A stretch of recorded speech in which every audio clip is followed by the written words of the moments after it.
What's the most precious, most valuable precious metal?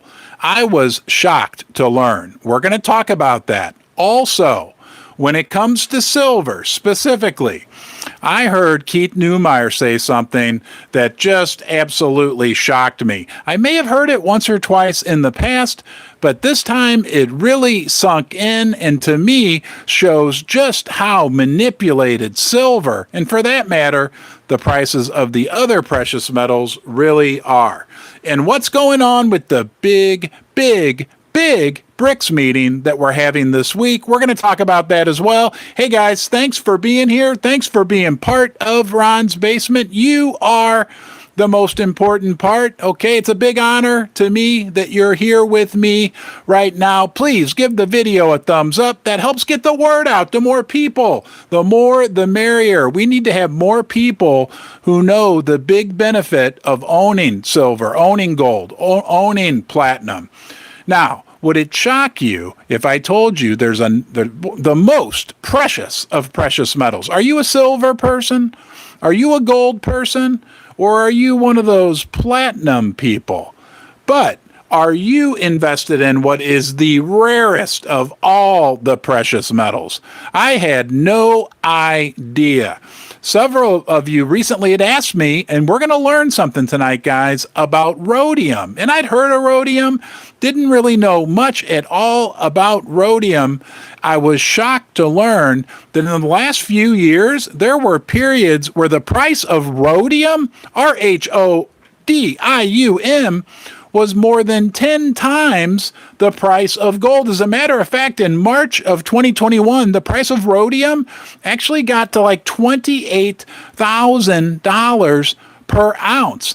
So I'm like, what is rhodium? You guys, we're going to learn a little bit because this is the most valuable and the rarest of the precious metals, according to my research. Now, what's also interesting about rhodium is if you bought it for $28,000 back in March of 2021, it's only worth about $4,000 per ounce right now. It's no longer 10 times more valuable than gold, but it is still 2 times more valuable than gold. In rhodium, it's a silver white, let me read this to you. You're going to learn, if you don't know already, a silver white metallic element, highly resistant to corrosion, extremely reflective, kind of sounds like silver. It's used as a finish for jewelry, mirrors, searchlights. It's also used in electric connections and is alloyed with platinum for aircraft turbine engines. Another use in manufacturing of nitric acid and used in hydrogenation of organic compounds. That's a little out of my league. I know you guys are more rocket scientists than me, but nonetheless, if that makes sense to you, that's great. Rhodium usage is dominated. This is where it's used the most. It's used most in the automotive catalyst applications, where it's used together with platinum and palladium to control exhaust emissions. So rhodium is actually, it's a precious metal. It's beautiful. It's valuable, but it's most used in catalytic converters. All right. Most of it comes from South Africa, accounts for almost 60% of the world's rhodium supply. Russia is the second largest producer, although its sales are, as with other platinum group metals, volatile and subject to political intervention. So that, my friends, is rhodium. A lot of you have been asking about it. The price has really crashed. And, you know, we talk all the time about silver, gold, and platinum, and rhodium is a platinum group metal, but nonetheless, the price has been clobbered lately. I don't know if any of you own rhodium. Tell me in the chat right now. Did you know before this live stream, because I didn't, okay, my hand's up, I'm a no, but did you know before this live stream that the price of rhodium was around $4,000 per ounce? Did you know that there was another precious metal out there that's more expensive than gold? I think most of us always just presume gold is the most expensive. Neil knew because Neil is the platinum guru. All right, guys. Does anybody out there, if you do, I want you to send me an email. Does anybody out there own rhodium? I don't know. I've never, I don't even know if you can buy it from a lot of the precious metal online dealers. We'll have to check that out. But it is the rarest and most valuable precious metal in the world. Now, let's talk about silver. Because Keith Neumeyer said something. I was watching an interview that he did with Soar Financial, and Keith said something about silver and the manipulation of the silver price that absolutely floored me. Maybe it's something that we've heard before, but something about the way he said it this time just totally like made my eyes open. Like, wow, I didn't really ever think about that that's the case.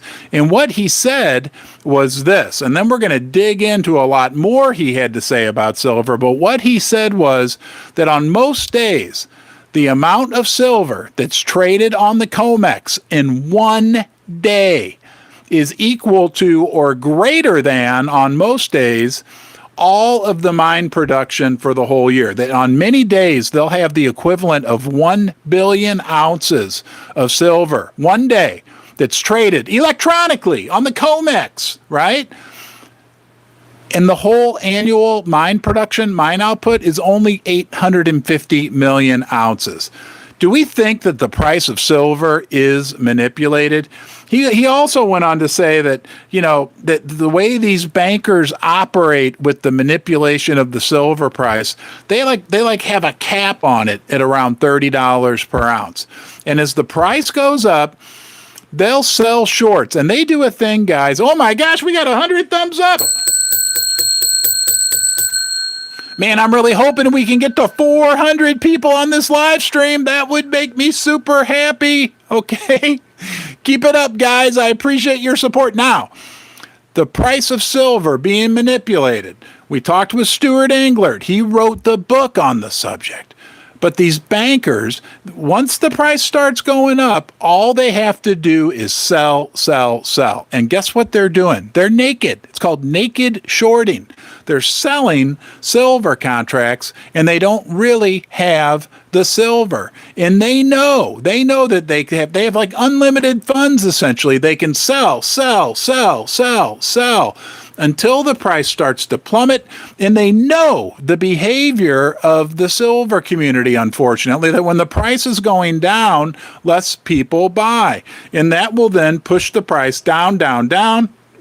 They can cover their shorts and start the process all over again. Now, Keith also had something to say. I don't want to put words into his mouth, but he essentially said, the time has come, and I've heard him say this several times. We've even heard the Chinese saying this lately, that the time has come for a new price discovery mechanism in the silver market, period. Right? The COMEX and the LBMA, they screwed it up. They've put the screws to silver investors now for decades, that the time has come for a new price discovery mechanism. And let's zoom out a little bit, because I'm hearing all the smart guys talk about it. I heard this Jim Willie guy talking about it the other day. We've got a lot of new markets that are being developed for the precious metals to determine the price of the precious metals.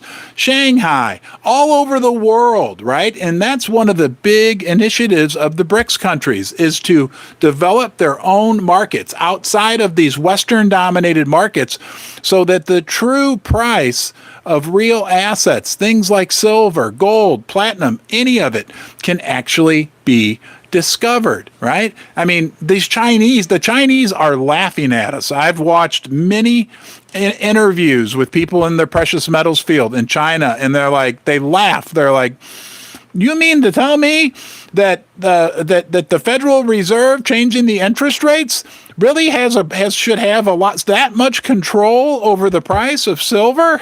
I mean, they think that it's laughable. Now, look, I'm not a guru. I'm not an expert. The biggest expert I know is Stuart Englert. He wrote the book. You can buy it on Amazon. I've interviewed him here on the channel. He knows how these big exchanges have manipulated the price of the metals over the years. But are we at a point, do you think it's possible All we've known, most of us, all we've known is manipulation. So it doesn't really seem. Thank you, Craig Edmonds. Thank you, my friend. I just addressed an envelope to you that'll be in the mail tomorrow, Mr. Edmonds. I'll talk a little bit more about that later.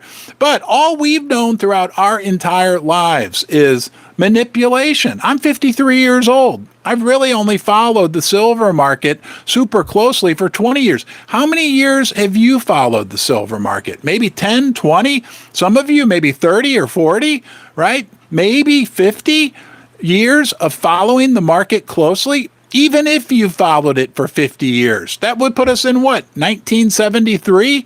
It was being manipulated back then. All we've known is manipulation. Can we fathom? I know it's hard, right? It's all we've known, but can we fathom a day when the price isn't manipulated, when the price isn't controlled? And then if we look at the big picture on silver, the supply and demand dynamics, the demand dynamics, right? You know the whole story.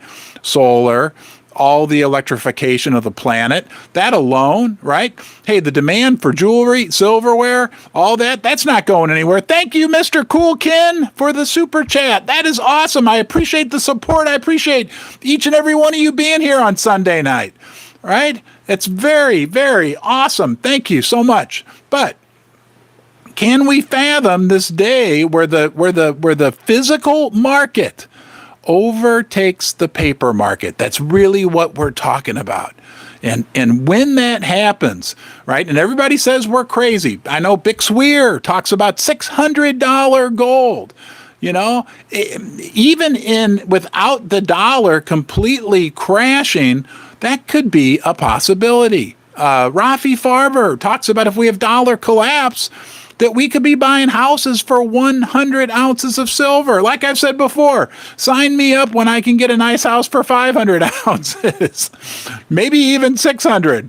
But I'll dollar cost average into that one, and I would recommend you do too. Could you?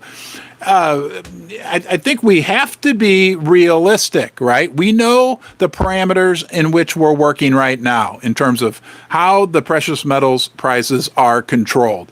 And there's been extensive research to prove that the precious metals prices have been manipulated for decades. So it's hard for us to fathom the silver price, the gold price, the platinum price, the rhodium price. Anyway, outside of that construct, but we've got to be real. I got news for you, and it's good news. Okay? It can happen. It eventually will happen. It feels like forever for us because it's been our whole experience. So it has been forever.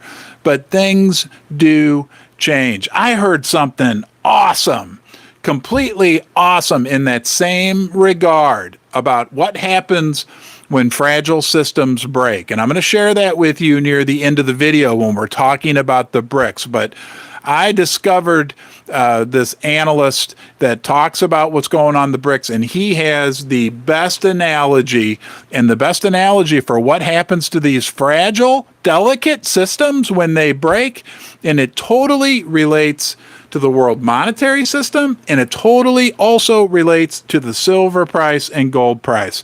So Keith Neumeyer, let me give you a few more big nuggets that he sold. Don't forget, right? This is one that he brought up. For every 1 ounce of gold that gets dug up out of the ground, do you know how many ounces of silver get dug up? 7. So there's 1 ounce of gold and 7 ounces of silver. Silver, it takes 85 ounces of that silver to get that 1 ounce of gold. If it was 7-to-1, somebody do the quick math, right? I think it would be like $250.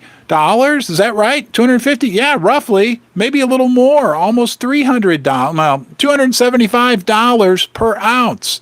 If silver was priced in its mining relationship to gold, but it's not. So you're going to tell us? Do you believe the price of silver isn't highly manipulated? I don't know. right? I mean, it is what it is right now. However, when we look at just that fact alone, that ratio would tell us that that silver is highly underpriced. Okay. Keith also brings up silver production has been flat for the last 10 years. Basically, the amount of silver being mined has been flat for the last 10 years. And there's no big increases on the horizon. And I've heard Ross Beatty. Do you know who Ross Beatty is? Chairman of Equinox Gold, one of the most respected executives in the mining sector, a super, super good guy. He says the same thing, right? That basically, a lot of silver is a byproduct of copper, of zinc mining. But the new copper mines, the new zinc mines are deeper. They're different, right? The easy deposits have already been, they're not putting out, or going to put out a lot of silver as a byproduct, because like 70% of the world's silver every year is a byproduct of zinc mining, of lead mining, etc. And the newer deposits just aren't going to produce the same. Guys, do you feel it? Who was I talking to? Richard Cooper, our good friend from the United Kingdom, was talking to him Thursday night last week, and he said, Ron, and he's a smart guy. He said, I feel it in my bones. Okay.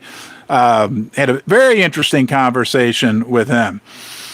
This is interesting, though. You know, the U.S. government, yes, your government, put out a list of the 50 strategic metals. And you know what was not on that list, interestingly? Silver. Right? And people are like, what? That doesn't make any sense whatsoever. You know, the other interesting thing that Keith brought up was that there's a constraint on the silver supply also because there aren't as many mints. A lot of the big mints in the last 10 years, I think it was Republic Mint was one of them, have gone bankrupt. And now when you send silver to a mint to have a product made, a lot of times you're waiting 2 or 3 months. Everywhere we look, okay? Everywhere we look. And the granddaddy of them all, and it bears repeating, the COMEX sets the price of silver, the paper price of silver. But that affects what we pay when we go online and buy silver for ourselves. When you go, let me take this opportunity to thank our sponsor, Pimbex.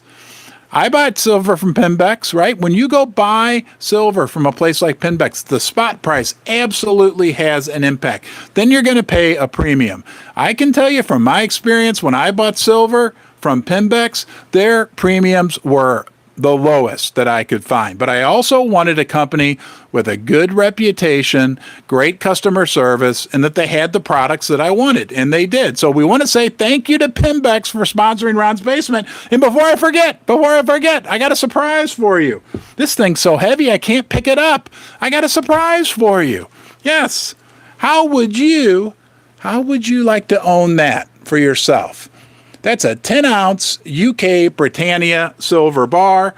I'm going to give it away 2 weeks from tonight, September 3rd, during the same 7 p.m. live stream.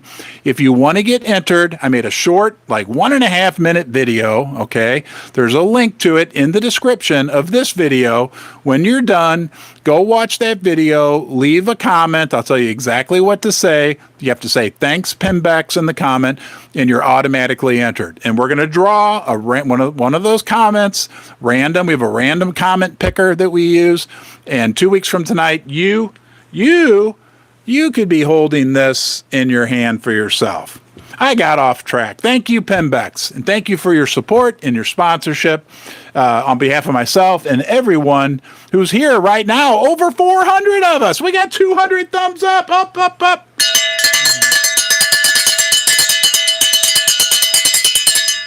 That's 200. If you're listening in surround sound, I go around the whole microphone for you. Yeah, the granddaddy of them all, guys, the fact that the COMEX, all right, sets the price of silver, and that on any given day will likely trade more electronic, right, paper, whatever you want to call it. Some of us like to call it unicorn, fart dust, silver, right? In one day, they trade more silver than all the mines in all the world produce in a whole year. But there's no price manipulation, right? That's like 365 to 1. You're going to tell me that the real price of silver is being determined in that type of environment? Thank you, Sharon, for the super chat. You love the bell. I know you do. Guys, when we get to 300, this is the last time I'm doing this. Absolutely. But I will ring this. This is a real silver bell, by the way, that was sent in from one of you nice viewers. I will ring that with my nose. I had to take a break from that because I injured my nose, but this is the absolute last time. If we get the 300 thumbs up, it's unprofessional. I'm risking my professional reputation, but I will one last time ring that bell with my nose. Only if we get the 300 thumbs up. Now, let's talk about something else Keith Neumeyer said that I also completely agree with. Okay? Completely agree with. He said, number one, we need higher prices to see growth in the silver sector. There's no growth going on in the silver sector right now. He talked about sentiment. Look, if you are invested in the silver, into gold, into precious metal mining stocks, into platinum, you're one tough cookie because you've been through heck and back over the last few years. I can't believe we could possibly get to 500 viewers on this live stream again. Do you know how awesome that is? Wow. Thank you guys for being here. There is no Ron's Basement without you. It's not RonTube, it's YouTube. So thank you. Sentiment, horrible, horrific. I mean, really, really bad in the sector. If you have stuck this out, you deserve a pat on the back. Seriously, because you are one tough cookie, right? Because you know what? It's not been working. That's an inside joke. It's not. It's been tough, okay? But, and Keith Neumeyer talked about that. He said it's almost as bad now as it was in 2014 or 15. Now, my take on this is a little bit different. Okay, I think there's a silver lining to the horrible sentiment because when the sentiment gets so bad, right, like it's on the floor of the basement. I would lay on the basement floor to demonstrate for you, but I wouldn't want to dirty my nice fancy red polo shirt. When things get on the floor, right, it's a lot harder to go deeper, to go lower. The only way is up. And when things just get a little better, I'm telling you, and we get a little momentum. I was talking to an executive from a mining company on Friday. This is what he said, and he's from England. I'm not even going to try to do an imitation of his voice, but he said that he could see a full-blown mania, especially in the mining stocks. A full-blown mania. And he's been around for a while. Now, look, there's no guarantee. I'm not don't make any financial decisions based upon that statement. But that's what he said. And I'm telling you, it can happen. Look at what happened to the price. Do you know what happened to the price of silver in the 1970s? It went crazy. Do you know that we're in a very similar situation right now, geopolitically similar, right? Economically in the United States, very similar. And there's a bonus kicker. The financial condition of the United States is way worse right now. Have we talked about the fact that the government has $34 trillion in debt, is running a $1.4 trillion deficit, has massive amounts of treasury bonds that are going to need to be refinanced just in the next 2 years? I think it's like half of them are going to have to be refinanced in 2 years, and the interest rate that they're going to be paying on that 18 trillion is going to double. That already we're spending more on interest payments in this country than we are on national defense. So think about what happened in the 70s, very similar macro setup to now, but the financial condition of the United States that backs the U.S. dollar, right? Because the dollar's backed by nothing. It's not backed by anything. It's It's backed by those wonderful, respectable politicians that we have in Washington. Oh, really? Hey, I'm going to ask you a favor right now. Please give this a thumbs up. It really helps. Give it one of those. Press that button. It does help. It helps my spirits, and it helps us get the word out to more and more people. Okay? We're also, I got news for you guys. We're nearing the end of the summer doldrums. If you're invested in gold, if you're invested in silver, you know, right? You know, platinum, what the last 4, 5, 6 weeks have felt like. And it has not been a lot of fun.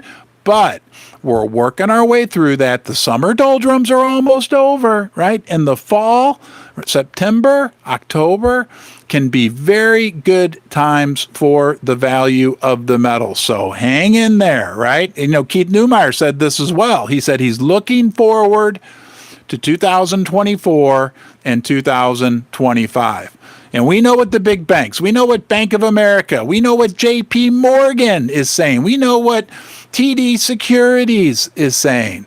Everybody is saying they can't see a scenario where we don't have gold, and they're talking about basically new all-time highs for the gold price. And what do you think that means for the price of your silver? What do you think that means for the price of your platinum?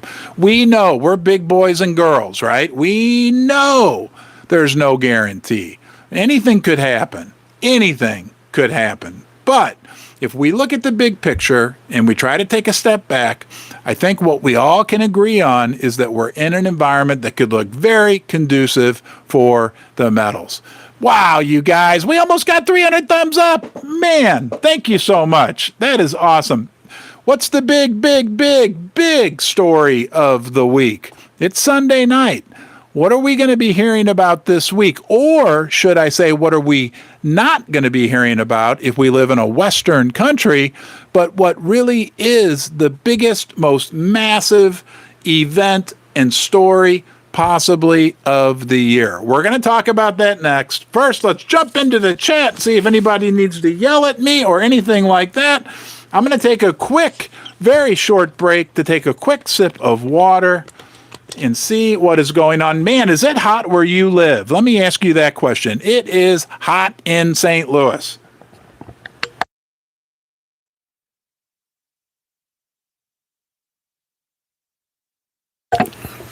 We had to sit outside at a couple softball games today, and man, it was hot. Ron bruised his nose. Oh, guy. Uh-oh.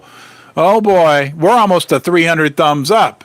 That means I got to do the old nosedive for you because I'm a man of my word and I will follow through. It's Monday afternoon in New Zealand. Hello, Martin Lee. Not in New York, not hot. Well, it's heading your way, my friend.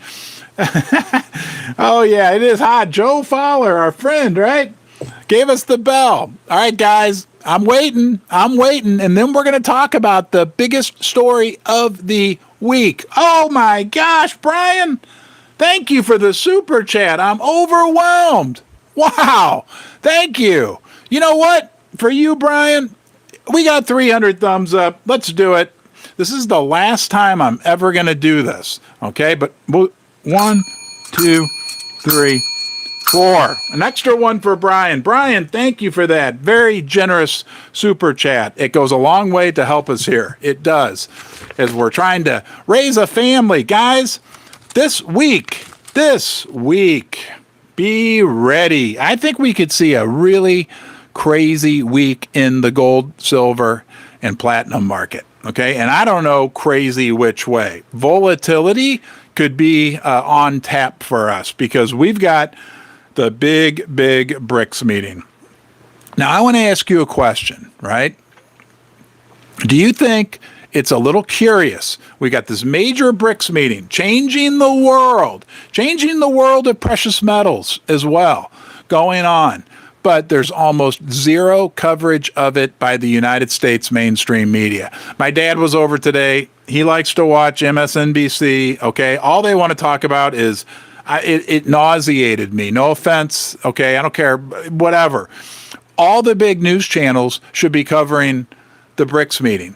they're not even mentioning it. Does that make you a little suspicious? That makes me real suspicious. Now, I got a great email from our friend Adrian S. And I also talked to a couple people that are members of our community that live in South Africa. And they told me that it's like a frenzy. It's a big deal over there. Adrian did some digging and got on to some, I guess, South African news. And it's a major, major deal. In Asia, this is a big, big deal. Here in the United States, crickets, nothing, okay?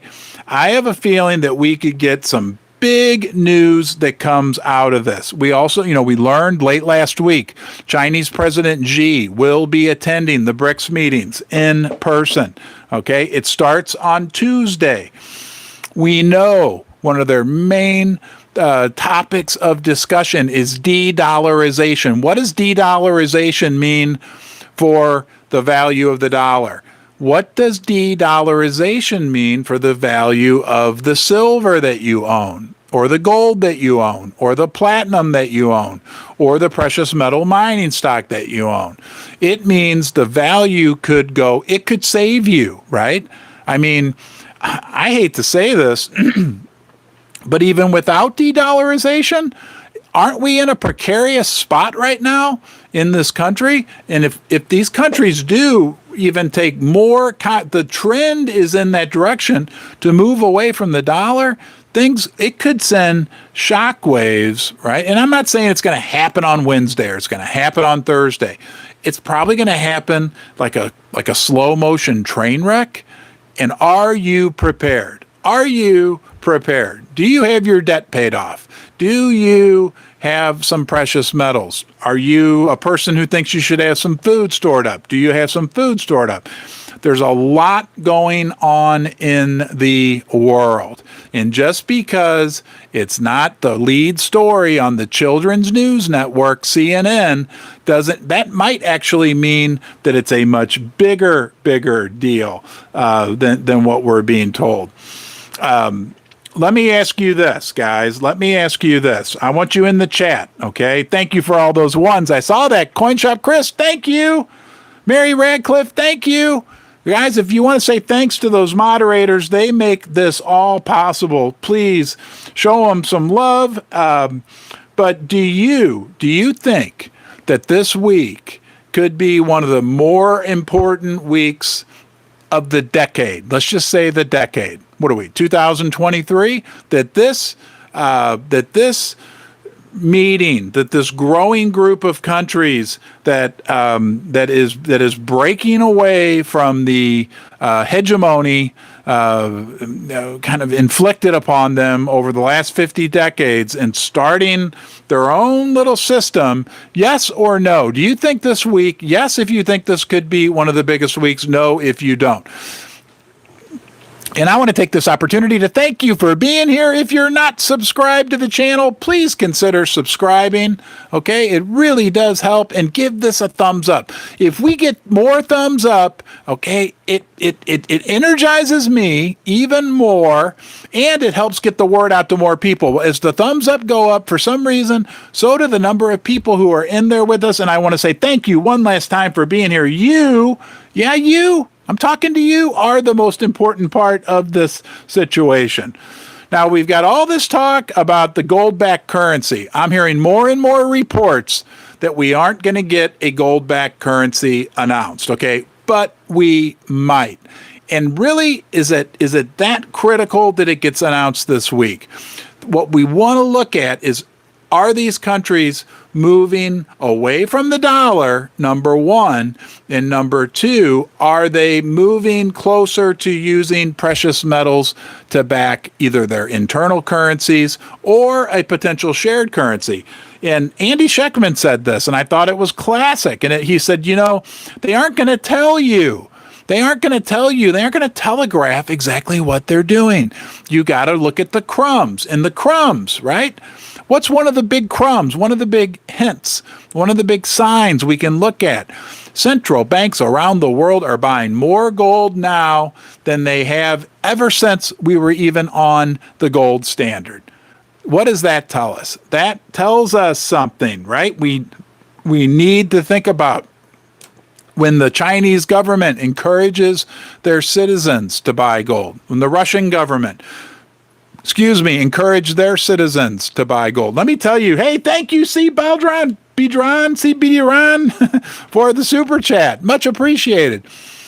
We've got to look at what they're doing, not always what they're saying, but what they're doing. And what they're doing is buying gold. And we've talked about this ad nauseum as well. They're also repatriating gold, bringing gold back onto their home shores. Okay? So as we look at this big picture, it's fascinating what's going on. This week, I think, could be one of the biggest weeks of the decade, right? And we'll see how it all plays out, and we'll see how it plays out for months afterwards. Now, I want to share something with you from a guy named Neil Oliver. And I highly recommend that if you get a chance, you go and listen to what he said. He's got about a 12-minute video. He's a British guy, but he's talking about what's going on with the BRICS, and I just thought this was brilliant. I'm going to do my best not to slaughter what he said, but basically, he said that with the West running the show, we've been watching one of the longest-running shows ever. But now the lights are coming on. Oh my gosh, Frank, thank you. Frank says, buy silver, platinum, and gold. Also stack food, water, lead, brass, and steel. That's right, my friend. And develop good skills, because that could be valuable. Maybe you know how to do plumbing, electric, whatever, sewing, whatever it may be. Any of that could be very, very, maybe you're good at organizing people. There's all types of skills. Thank you, Frank, for the super chat and that great reminder. Now, back to Mr. Neil Oliver. He said, now the lights are coming on in the theater, okay? And people are seeing the world of make-believe for what it is. And doesn't that, we talk about that, right? I like to call it, it's been a monetary mirage. In 1971, when Nixon took us off the gold standard temporarily, we've been living in kind of a monetary mirage with make-believe money and nothing, paper, electronic, not to mention all the quadrillions and derivatives, all that stuff. We've been living in a make-believe world, guys. Stay with me. Let's see if we can get to 500 people here. Can we? Can we do that? I don't think we can get to 400 thumbs up, but can we get to 500 people? Oh my gosh, I don't know what I'll do. I got to think of something. Anyway, we've been living in a make-believe world. Now the lights have been turned on in the theater. And all the people that were subjected to the show, and I think what he was talking about were all the African countries, all the Asian countries. They're in the seats, and the lights are on. They're like, oh, now we can see. That's kind of fake, and there's trapdoors in there, right? And those actors, when the lights are on, they don't look so good. They're all getting older, right? But what he said was this, and this I think is the meat of what the situation. It's scary. I don't want to scare you. I don't want to be a doom and gloom type guy, but it's scary because he said make-believe is like a fragile bubble. And when it's pricked, it's gone. And, I heard I keep talking about Andy Schectman, but he has so many great things to say. He likens the system and what's going now like to a Jenga game. Jenga, when you stack up all that wood and you take a couple pieces out here and there, and then all of a sudden it's all good. The Jenga, it's standing up. It's great. And then all of a sudden it just falls down, right? That the world of make-believe is like a fragile bubble. And when it's pricked, it's gone. Are you prepared? Are you mentally prepared? And there's more to that than just saying, oh yeah, things could get really bad. Like, are you mentally prepared? Do you have certain plans mentally in place? Because to dream about it and think about it is one thing, but when it's happening, it can be a very frightening type situation. And are you prepared monetarily? How do we protect ourselves? I can't speak for you, okay? I can't, and I'm not going to attempt to speak for you. But likely, maybe one of the ways you decide to protect yourself is by being your own central bank. You're your own Jerome Powell. You're the central bank of Boise, Idaho, or the central bank of Joplin, Missouri, or the central bank of Pawtucket, New York, or wherever the heck you're from, right? I'm the central bank of Ron's basement. That's how you can protect yourself from a monetary perspective. Now, do you put all your eggs in one basket? You know, I'm not giving any financial advice. That's the degree to which you want to protect yourself is totally up to you. But I know what you choose to do, and I think that's smart, okay? Because here's what I don't know. Am I the only person that feels this way? I want a yes or a no to this, please, in the comments. A yes or a no. Do you feel this way? That at minimum, whatever precious metals you own are going to maintain their value. At minimum, you're going to it's going to be 20 years from now, 2 years from now, 25 years from now, 10 years from now, whatever precious metals you own are going to hold their value. Yes, look at all those yeses. I mean, that's to me the beauty, right? Sure, I don't see a scenario where their actual value goes down. Could it happen? Sure, anything's possible. But then what's exciting about it, and let me know if you believe this too, give me a yes, another yes, is that there's also a pretty good chance, but a chance, we'll just say a chance. Not promising you're going to get rich, okay? I'm not giving financial advice here, but that there's a chance that not only will that silver or platinum, or maybe you own gold that it's going to maintain its value, but that it could actually significantly increase in value. A situation like Rafi Farber talks about, where you could have a short window where you could buy a house for 100 or 200, or like I said, sign me up, I'll do one at 500 ounces of silver, where your gold becomes so valuable that for 1 ounce of gold, you can get yourself like a luxury Lexus automobile. Not that that's a smart thing to do, to convert gold, but if you need a car, it'd be kind of nice, right? To me, that's what it means to be my own central bank. Everybody's different. Look, listen to what I have to say. I try to synthesize everything that I see going on out there and present it to you in a manner that I think is understandable, but it's just how I see it. What's most important is how you see it, because you're smart. You can think for yourself. You can listen to me. You can listen to other people. We can listen to other points of view, right? And then we all come up with our own ideas. And if you disagree with me, you disagree with me? Hey, that's great, because that's an opportunity for me to learn. Hey guys, I appreciate you being here tonight. It's been a great live stream. I'm going to look forward to seeing you again this week. Take care, okay? Bye-bye.